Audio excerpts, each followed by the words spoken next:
भगवान श्री रजनीश साधारणतः ओशो आचार्य रजनीश और रजनीश के नाम से भी जाने जाते हैं। वे एक भारतीय तांत्रिक और रजनीश अभियान के नेता थे। अपने जीवन काल में उन्हें एक विवादास्पद रहस्यवादी, गुरु और आध्यात्मिक शिक्षक माना गया था। 1960 में उन्होंने सार्वजनिक वक्ता के रूप में पूरे भारत का भ्रमण किया और महात्मा गांधी और हिंदू धर्म ऑर्थोडॉक्सी के वे मुखर आलोचक भी थे। मानवीय कामुकता पर भी वे सार्वजनिक जगहों पर अपने विचार व्यक्त करते थे, इसीलिए अक्सर उन्हें सेक्स गुरु भी कहा जाता था। भारत में उनकी यह छवि काफी प्रसिद्ध थी, लेकिन बाद में फिर इंटरनेशनल प्रेस में लोगों ने उनके इस स्वभाव को अपनाया और उनका सम्मान किया। तो आइए सुनते हैं इनके कुछ प्रभावशाली वचन। बुद्धि कभी भी एक सीमा में रहने से नहीं बढ़ती, बुद्धि तो प्रयोगों से बढ़ती है। बुद्धि हमेशा चुनौतियों को अपनाने से ही बढ़ती है। सिर्फ आपके पाप ही आपको दुखी कर सकते हैं, जो आपको अपने आप से दूर ले जाने की कोशिश करते हैं। ऐसी चीजों को अनदेखा करना ही बेहतर होगा। जोखिम के बिना जीवन में कुछ भी कभी प्राप्त नहीं होता है। जितना अधिक आप जोखिम उठाते हैं, उतना ही आप भगवान के करीब होते हैं। जब आप सब कुछ दांव पर लगा देते हो, फिर सब कुछ आपका हो जाता है। कोई आदमी चाहे लाखों चीजें जान ले, चाहे वह पूरे जगत को जान ले, लेकिन अगर वह स्वयं को नहीं जानता है तो वह अज्ञानी है। जिंदगी में आप जो करना चाहते हैं वो जरूर कीजिए। ये मत सोचिए कि लोग क्या कहेंगे, क्योंकि लोग तो तब भी कुछ कहते हैं जब आप कुछ नहीं करते। उस तरह मत चलिए जिस तरह डर तुम्हें चलाए, उस तरह चलिए जिस तरह प्रेम तुम्हें चलाए, उस तरह चलिए जिस तरह खुशी तुम्हें चलाए। प्यार तभी सच्चा होता है जब कोई एक दूसरे के व्यक्तिगत मामलों में दखल ना दे।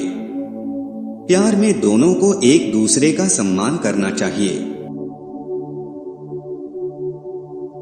अपने जीवन को संगीतपूर्ण बनाओ ताकि काव्य का जन्म हो सके।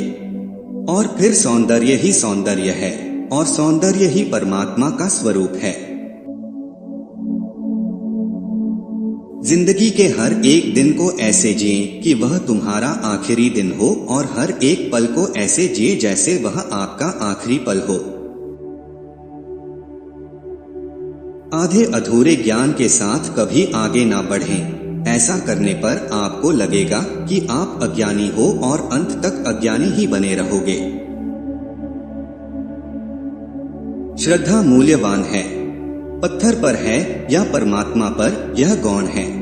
पत्थर पर भी हो सकती है और तब पत्थर भी परमात्मा का काम देने लगता है। आप जिसे पाप कहते हैं वे गलतियों के अलावा कुछ भी नहीं है, और गलतियां सीखने का तरीका है। वे लोग जो कभी गलती नहीं करते हैं वे सबसे बेवकूफ लोग हैं। आप अच्छा महसूस करते हैं या आप बुरा महसूस करते हैं, ये भावनाएं आपके अपने अतीत के अवचेतन से आती हैं। इसके लिए आपके अलावा कोई भी जिम्मेदार नहीं है। कोई भी आपको क्रोधित नहीं कर सकता है और कोई भी आपको खुश नहीं कर सकता है। किसी भी चीज का मूल्य कहाँ से आता है? यह आपकी इच्छा से आता है। यदि आप किसी चीज को चाहते हैं तो यह मूल्यवान है। यदि आप इसकी इच्छा नहीं रखते हैं तो उसका मूल्य गायब हो जाता है। मूल्य किसी चीज में नहीं है, यह आपकी इच्छा में है। जितनी संभव हो उतनी गलतियां करें। केवल एक ही बात याद रखें, फिर से वही गलती ना करें और जीवन में आप आगे बढ़ते जाओगे। अकेलेपन का मतलब है कि आप भीड़ पर, दूसरे पर निर्भर हैं। एकांत का मतलब है कि आप खुद से खुश हैं, आप किसी पर निर्भर नहीं हैं। जिस क्षण तुम निर्भर नहीं हो, तुम सम्राट हो। मेरे पूरे शिक्षा 2 शब्दों पर आधारित हैं, ध्यान और प्रेम। ध्यान करें ताकि आप असीम मौन को महसूस कर सकें, और प्यार करें ताकि आपका जीवन एक गीत, एक नृत्य, एक उत्सव बन सके। जिस चीज से आपको डर लगे वहां तलाशने की कोशिश करें, और आप पाएंगे कि सभी डर में मौत का डर छिपा है। सब भय मृत्यु का है, मृत्यु एकमात्र भय का स्रोत है।